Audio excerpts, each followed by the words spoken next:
উপজেলা জামাত ইসলামের ভারপ্রাপ্ত সেক্রেটারি এবং প্রাক্তন সেক্রেটারি বাংলাদেশ ডেভেলপমেন্ট পার্টির আহ্বায়ক, শ্রমিক ফেডারেশন, শ্রমিক কল্যাণ ফেডারেশন সহ জামাত ইসলামের নেতৃবর্গ, বিশেষ করে অত্র অঞ্চলের বিভিন্ন স্তরের ভাইয়েরা, সকলকে অভিনন্দন এবং সম্মান জানিয়ে আমি আপনাদের সামনে দু একটা কথা বলবো ইনশাআল্লাহ। আল্লাহ আমাদেরকে এই শীতের রাতে এখানে আপনাদের সাথে কথা বলার সুযোগ করে দিয়েছেন এবং আপনারাও এখানে এসেছেন, এই জন্য আল্লাহর প্রতি শুকরিয়া হিসেবে আমরা সকলে বলি আলহামদুলিল্লাহ। এমপি নির্বাচন বিষয়টা আমরা দেখেছি দীর্ঘদিন, যারা এখানে বয়স্ক অনেকগুলো নির্বাচন দেখেছেন, আবার নির্বাচন ছাড়াও এমপি দেখেছেন। আমরা 12 জন এমপি অতীতে পেয়েছি। আমি ছোট সময় একজন এমপি পেয়েছিলাম, জনাব রফিকুদ্দিন ভূঁইয়া। এখন ওনার আচরণ, চলাফেরা এবং মানুষের সাথে সম্পর্ক আমাকে এখনো ওনার প্রতি আকৃষ্ট করে। কিন্তু পরবর্তী এমপি যাদের দেখেছি অবশ্যই তারা ভালো মানুষ, কিন্তু আপনার আমার অধিকার নিয়ে ওনারা কতটুকু কাজ করেছে এইটা আমি গত 6 মাস নান্দালির প্রত্যন্ত অঞ্চলে প্রতিটা গ্রামে গিয়ে খুঁজে পাচ্ছি না। তো এই বিষয়গুলো আমরা নির্বাচনের আগে চিন্তা করা উচিত। আমরা দলীয় চিন্তা করি যে আমার দল থেকে মার্কা পাইছে অমুক লোক, সেই লোকটা কেমন, এই বিষয়টা বিবেচনা না নিয়ে আমরা দল বিবেচনা নিই এবং এক পর্যায়ে দেখা যায় দলে একটা সুবিধাভোগী গোষ্ঠী সৃষ্টি হয় এমপি সাহেব এবং উনার বলে 4-5 গিরে। সাধারণ মানুষ ভোটের আগে যে সুন্দর সুন্দর কথা, আশার কথা বা নান্দালির পরিবর্তন হবে, আপনার আমার অবস্থার পরিবর্তন হবে, এরকম একটা আশাবাদ তৈরি করে যে নির্বাচিত হন, তারপরে এমপি সাহেবের দায়িত্বটায় যারা থাকে তারা ছাড়া আসলে সত্যিকার নান্দালির কোনো পরিবর্তন চোখে পড়ে না। আপনারা যারা এখানে এসেছেন, আশা করি আমার দু একটা কথা আপনারা বিবেচনা করবেন। আমি এখানে বক্তৃতা দিতে দাঁড়াই নাই, শেষের দিকে একটা বিষয় নিয়ে আমি কথা বলবো, প্রচলিত বিষয়। কিন্তু এর আগে আপনাদের সামনে কয়েকটা বিষয় আমি উপস্থাপন করব। এটাকে নির্বাচনী সভা না ভেবে আপনার আমার কি করণীয়, এই ধরনের একটা সভা যদি আপনারা চিন্তা করেন, আমাদের এলাকার জন্য মঙ্গল হবে, আমাদের সকলের জন্য ভবিষ্যতে মঙ্গল হবে। আমরা এমপি সম্পর্কে আমার যে ধারণা সেটা হলো, যেমন একজন দুর্বল মানুষ আরেকজন সকলের মানুষের কাছে হাত পাতার মতো। আমি এখন যত চেষ্টাই করি, যদি মানে ওটু নির্বাচনের ব্যবস্থা না থাকে আমি এমপি করতে পারবো না। এটার জন্য কি লাগবে? আপনার ভোট লাগবে। তাহলে ভোট না থাকে আপনি আর আমি এখানে কি গ্রহিতা, তো দাতা তো উপরে থাকবে, তাই না? যে হাত পাতে সে নিচে থাকবে। তো এমপি সাহেব কি আপনার চেয়ে বড় হওয়ার কোন সুযোগ আছে? বাস্তবেও নেই, আইনেও নাই। আইনে হলো এদেশের মালিক জনগণ। জনগণ বিভিন্ন স্তরে এই দেশটা চালানোর জন্য, যেমন আমরা আমার সংসার চালানোর জন্য আমরা বিভিন্ন কর্মচারী রাখি, ব্যবসা চালানোর জন্য কর্মচারী রাখি। আপনি রাষ্ট্রের মালিক, এই হিসাবে আপনি রাষ্ট্রের বিভিন্ন স্তরে লোক নিয়োগ দেন। ওসি সাহেবের নিয়োগ দেন, আপনি ইউনো সাহেবের নিয়োগ দেন, ওই প্রশাসনের যতগুলো লোক আছে এগুলো আপনি কিন্তু নিয়োগ দেন, আপনি মালিক। আবার আপনার প্রতিনিধি নির্বাচন করেন, তারা যেন তাদের সাথে সমন্বয় করে আপনার যে পাওনা, আপনার যে অধিকার, সেই অধিকারগুলো আপনাকে বুঝাই দেয়। কিন্তু আমরা বাস্তবে কি দেখি, ওসি সাহেব ইউনো সাহেব মানে স্যার, কিন্তু আমরা আমার বাড়িতে কাজের লোক রেখে আমরা স্যার ডাকি, আমরা তাকে অর্ডার দিই, বলি এই আব্দুর রহমান তুমি এই কাজটা করো। আমরা বলি না আব্দুর রহমান স্যার আপনি এদিকে আসেন, আমি চেয়ারটা মুছে দিই। বাস্তবে এটা করি না। কিন্তু রাষ্ট্রের আইন অনুযায়ী এটাই হওয়া উচিত। ওসি সাহেব এসে আপনাকে স্যার থাকবে, ইউনো সাহেব এসে আপনার খোঁজ নেবে, সেবা করবে। কিন্তু আমাদের সমাজ ব্যবস্থাটা আমরা এমন করেছি আমার কর্মচারীকে দেখলে আমি ভয় পাই। এই ওসি সাহেব আসে আমার মনে 30% লোক এমনি বাড়ি চলে যায়। কিন্তু হওয়া উচিত যদি ওসি সাহেব আসে শুনে আশেপাশের লোকজন তার সাথে বসে গল্প করবে, সুযোগ সুবিধা কি এগুলো খোঁজ নেবে। একজন ওসির কাজ হলো আপনার সেবা করা। আমি আপনার আলোচনার ভিতরে যাওয়ার আগেই বলি, যদি আমরা নির্বাচিত হই, নান্দার থানায় লোক খুঁজে পাওয়া যাবে না। পুলিশ তার ডিউটি পালন করবে, আপনার সেবা করবে। এই দালাল চক্র দিয়ে যে নান্দাল বাজার থেকে বাজার বানানো হয়েছে, আমরা নির্বাচিত হলে ইনশাল্লাহ এ ধরনের পরিবেশ নান্দালে থাকবে না। দরবার সালিশ তৈরি করা হয়, গ্রামে আগে একটা বাজার লাগানো হয়, একটা নিরীহ মানুষকে লাগায়া দরবার করে কিছু টাকা নেয় একটা গোষ্ঠী যারা রাজনৈতিক নেতার পরিচয় দেয়। এক পর্যায়ে থানায় নিয়ে যায় দরবার, ওইখানে গিয়ে ওসি সবসময় আরো কিছু ভাগ করে, আবার শেষ পর্যায়ে তারা তথ্য দিয়ে লোকটাকে নিঃস্ব করে শেষ করে দেওয়া হয়। এরকম ঘটনা তো আপনাদের এখানে ঘটে না?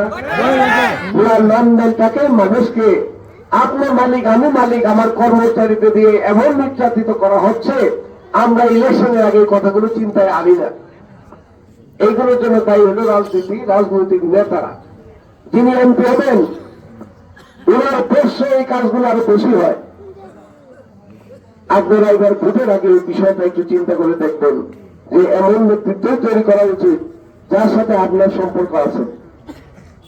আমি এই বিষয়ে একটা কথা আপনাকে বলি, আমি নান্দালের 80% গ্রামে যাওয়ার বা ঘরে যাওয়ার সুযোগ হয়েছে, হয়তো সরাসরি দেখা হয় নাই, তাদের বাড়িতে আমি গিয়েছি। আমি গিয়ে দেখেছি প্রতি গ্রামেই হয় আমার চাচাতো ভাইয়ের বোনের বাড়ি, আর নাহলে আমার খালাতো বোনের বাড়ি, আর নাহলে কোনোভাবে আমার কোনো আত্মীয়র বাড়ি। এই অঞ্চলেও কিন্তু খুলতে আমার অনেক আত্মীয় খুঁজে পাওয়া যাবে।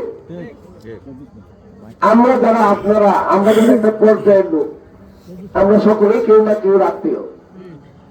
আর পুষ্করে তো যখন একটা মাছ তেল বান্ধে চলে, এই কই মাছের সাথে কই মাছ থাকে, শিং মাছের সাথে শিং মাছ থাকে, অন্য মাছ থাকে না।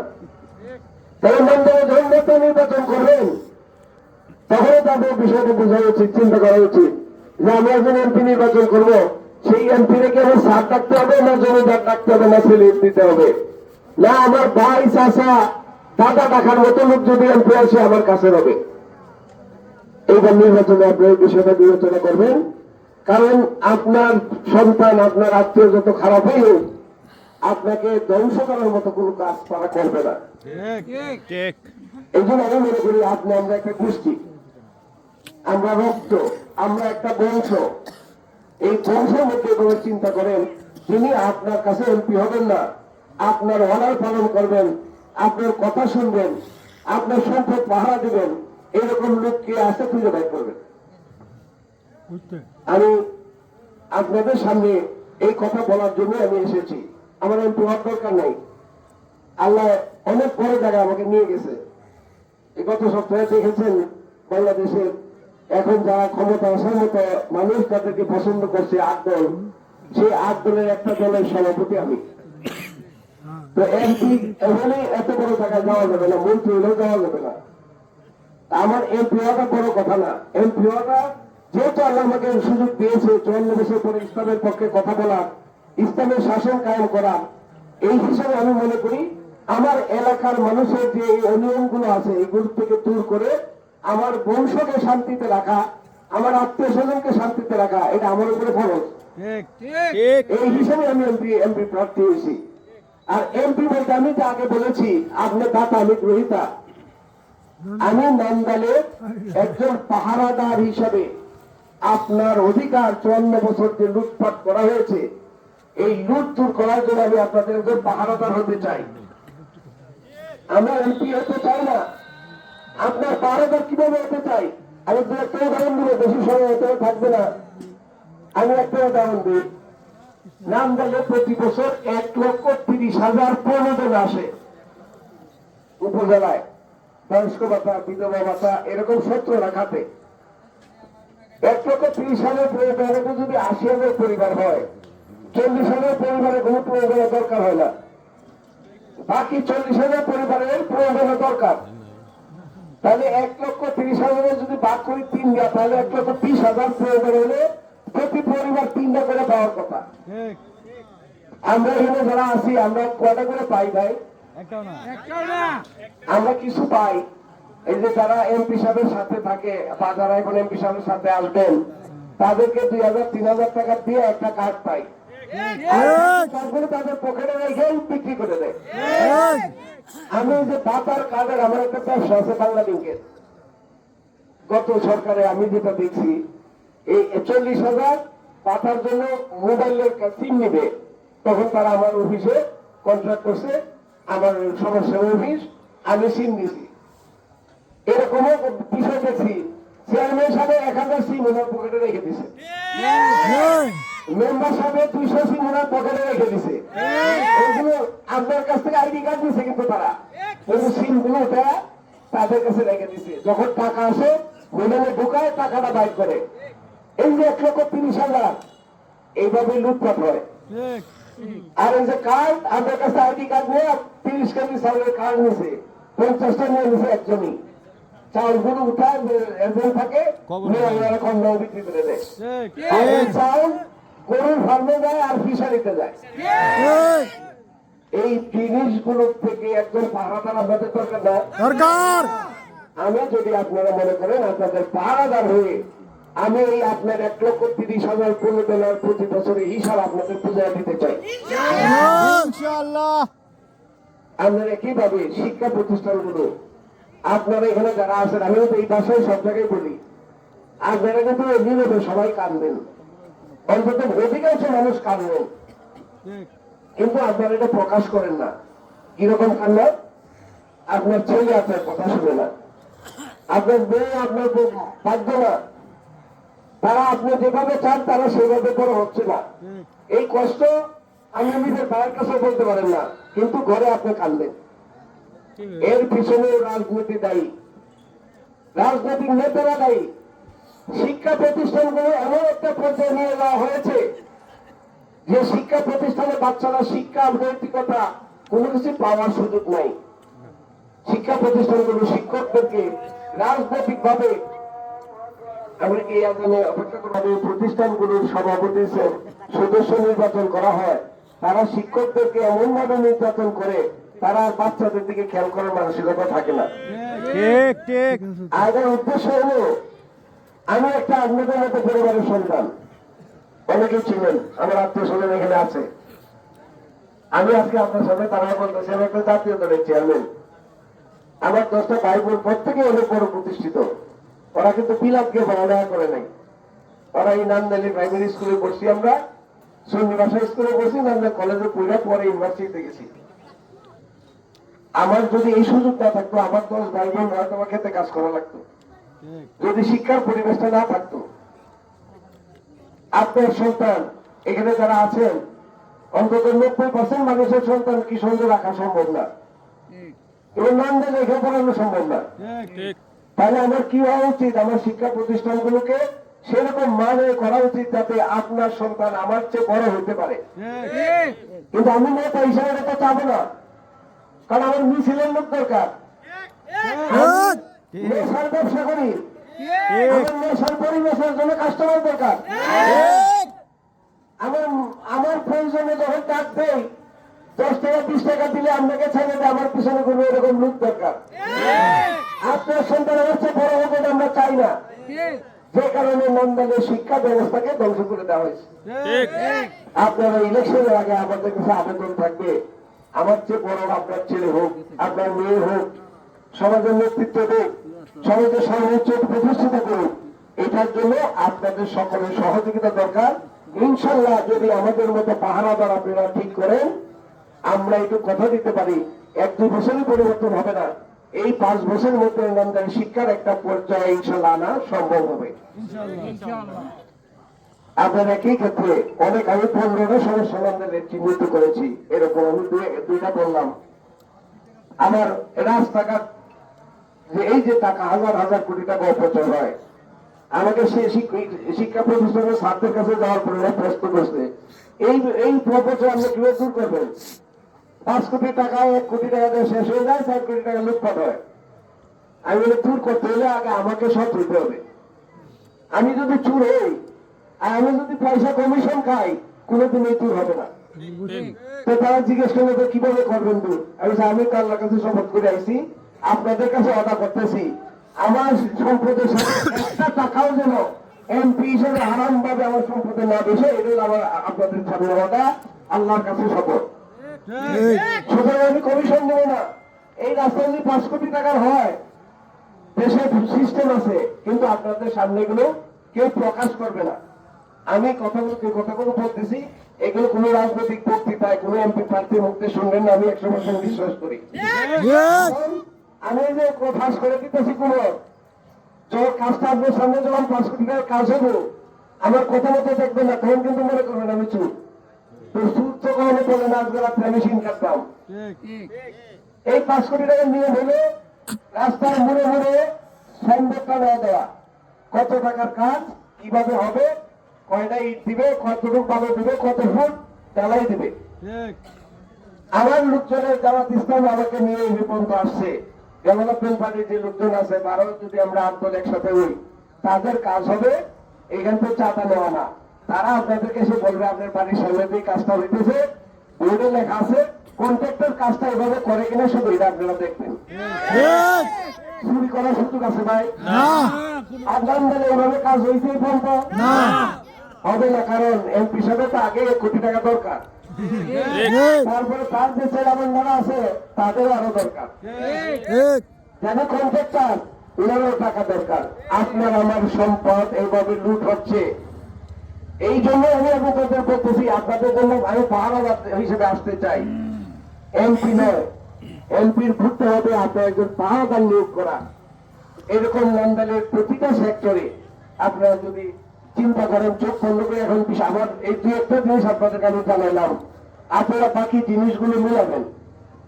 এই যে আমার জানা হচ্ছে, আমাকে একজন চৌরাস্তা গরুর একটা নতুন হাট আছে, একজন ইজারাদার আছে, সে সরকারি নিয়ম অনুযায়ী ইজারাদারকে নিছে। সে আমারে বললো, ভাই গত সপ্তাহে আমি গেছি, আমার ইজারার সকল ভুলে গিয়ে দেখি নতুন একজন এমপি প্রার্থী লোকজন সব বসে গেছে। পরে গেলাম, বসে জীবন থাকে চলে যায়, এমপি হয় নাই, নমিনেশন পাইছে।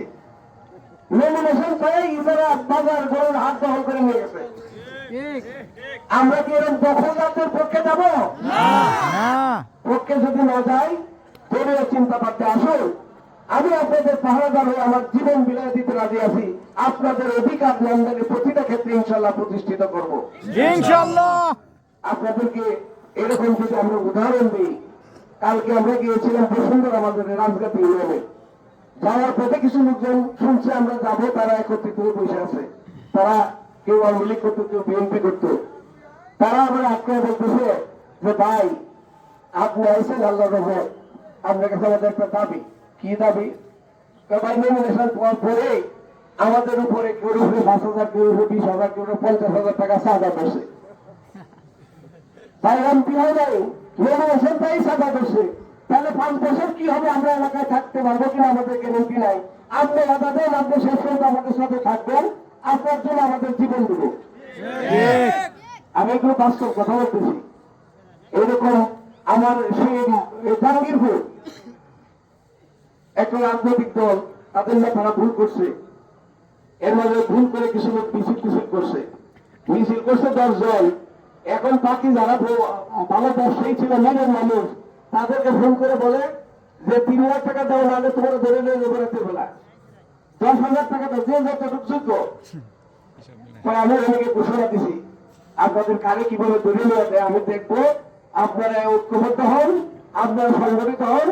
এ ধরনের অবিচার অন্যায় নান্দালি আর চলতে দেওয়া যাবে না।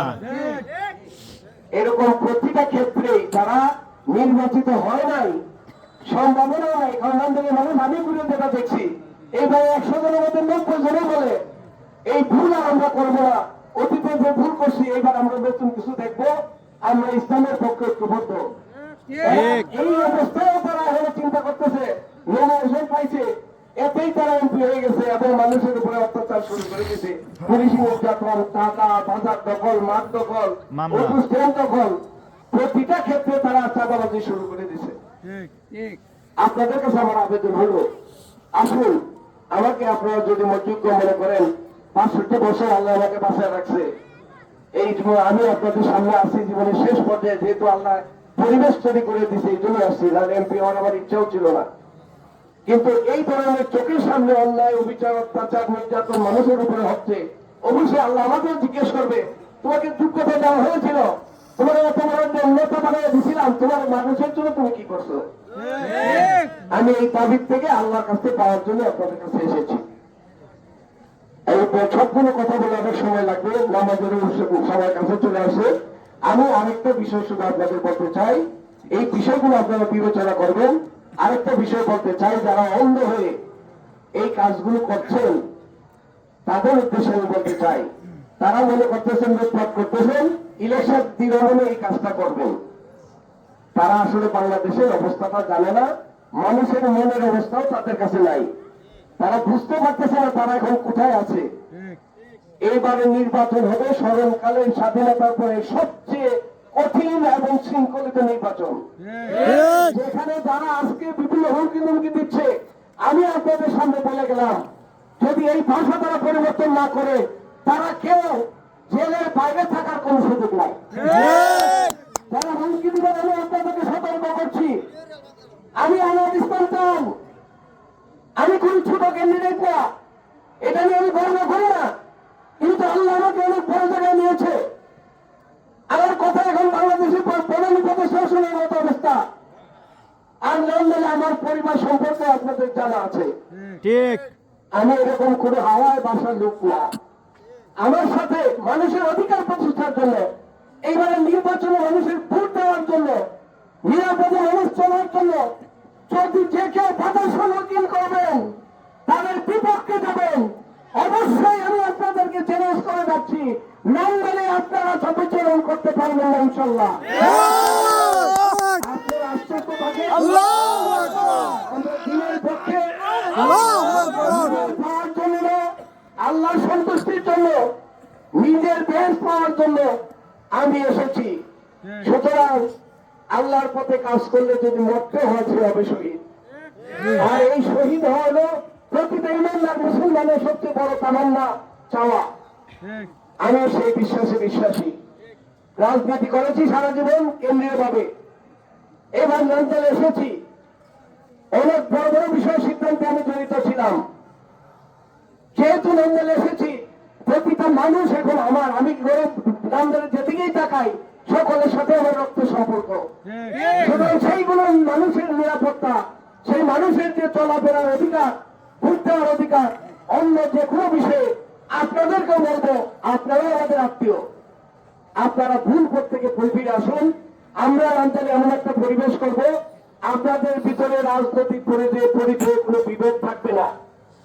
আপনি কোন দল করেন, আপনি বিএনপি করেন, আপনি অন্য দল করেন, এখানে শ্রদ্ধা করি, সকলে মতামত দেওয়ার ইচ্ছা আছে, দল করার অধিকার আছে, আপনারা করবেন, আমরা আপনাদেরকে শ্রদ্ধা করি, আপনারাও আমাদেরকে শ্রদ্ধার ভাষায় কথা বলবেন। এর ব্যস্ত হলে অশ্রদ্ধা যদি আপনি দেখান এক আঙ্গুল, আমি ইনশাল্লাহ 5 আঙ্গুল আপনাদের জন্য প্রস্তুত রেখেছি। আপনাদেরকে নিয়ে আমরা বাঞ্চাই করবো। আল্লাহ যদি আমি পাহারাদার হিসেবে আপনারা আমাকে সহায়তা করেন, আর আল্লাহ যদি কবুল করে, আমি আপনাদেরও পাহারাদার হব। নামদালে কোনো রাজনৈতিক মামলা হবে না ভবিষ্যতে, মানুষের মতকে শ্রদ্ধা করা হবে না, কোন দলের লোককে আলাদা বিবেচনা করা হবে না। আমার সামনে জামাত ইসলামের যতটুকু শ্রদ্ধার হবে, বিএনপির ভাইয়েরা আমার কাছে এতটুকু শ্রদ্ধার হবে, আওয়ামী লীগের ভাইয়েরা আমার কাছে এতটুকু শ্রদ্ধার হবে। নামদালকে আমি নামদাল পার্টি বানাতে চাই, এখানে কোন দলের পরিচয় নাই। আজকে যাদের সম্পর্কে আমি কথা বলেছি তাদেরকে না বলবো, আপনারা আমার ভাই, আসুন আমরা আগামী নির্বাচন পায়ে পায়ে যেরকম ঈদের দিন উৎসব করা হয়, আনন্দ করা হয়, আমরা সকলে আনন্দ উৎসবের মাধ্যমে নির্বাচনে যাব। ভোট দিয়ে যিনি নির্বাচিত হবেন তাকে নিয়ে সকলে মিলে কাজ করব। আর আমি যদি নির্বাচিত হই, আপনাদেরকে অন্য দলের চেয়ে সম্মান বেশি দেওয়া হবে ইনশাল্লাহ। আপনারা আমার কথাগুলো বিবেচনা করবেন ইনশাল্লাহ। আর আমার এই কথা সৎ থাকার জন্য কথা বলছি না ভাই। ঠিক, ঠিক। একটা মানুষ কি হঠাৎ আল্লাহ থেকে না যে রেফত হয়ে যেতে পারে? আমার রসুল 40 বছর বয়সে নবী ছিলেন। ওনার সারা জীবন কোথাও একটা অসততা ছিল, ভুলও ছিল না। আমার 65 বছর বয়স, আমি চ্যালেঞ্জ করি, আমি রাজনীতি করেছি, নামদারি ব্যবসা করেছি। 65 বয়সে যদি আমি কাউকে ঠকিয়ে থাকি, কাউকে ভুল বুঝে আমি লাভবান হয়ে থাকি, কাউকে বিপদে ফেলায় যদি আমি নিজের স্বার্থ দেখে থাকি, বা কাউকে যদি ক্ষতিগ্রস্ত করে থাকি, তাহলে এখন যে এত ভালো কথা বললাম এগুলো বিশ্বাস করার মতো না। আমরা এটা সাক্ষী 7 বছর ধরে। আপনারা আমার ব্যক্তিগত সিএ সারোয়ার খুঁজে দেখবেন। আমি যদি অসৎ হয়ে থাকি আমার কথা বিশ্বাস করার দরকার নাই। আর যদি সৎ হয়ে থাকি আপনাদের পাহারাদার হিসেবে আমাকে নিয়োগ দেবেন। আমার ইচ্ছা নান্দালের 54 বছরে যা হয় না, ইনশাল্লাহ আপনাদেরকে নিয়ে আপনারা এমপি থাকবেন। আমি পাহারাদার হিসেবে নান্দালে 5 বছরে 54 বছরের কাজ আপনাদের নিয়ে করার মতো যোগ্যতা আমাকে দিয়েছেন। সকলে মিলে রাজনীতির ঊর্ধ্বে থেকে আমরা সকলে ভাই ভ্রাতৃত্ব সম্পর্ক তৈরি করি। আমার ভাই আপনি, আপনার বোন আমার বোন, আমার বোন আপনার বোন, আমরা এরকম একটা পরিবেশ নান্দালে তৈরি করি, নান্দালের পার্টি তৈরি করি, কোন অন্য দল না। ঠিক আছে, আপনাদের সকলের সহযোগিতা দেওয়া আছে। আমার কথার ভিতরে ভুল থাকলে এই জন্য ক্ষমা আছে। ইনশাল্লাহ ভবিষ্যতে আমরা একসাথে কাজ করব সকল দলমত নিয়ে। আগামী নির্বাচন হবে আপনার নির্বাচন, আপনি এমপি হওয়ার নির্বাচন। আমার ভাষাটা আপনি আর বুঝাইতে পারি কিনা? আপনি এমপি হবেন, আপনার বাসার দারোয়ান বা পাহারাদার হবো আমি। এমপি হিসেবে 5 বছর নামে পরিচয় করবেন আপনি।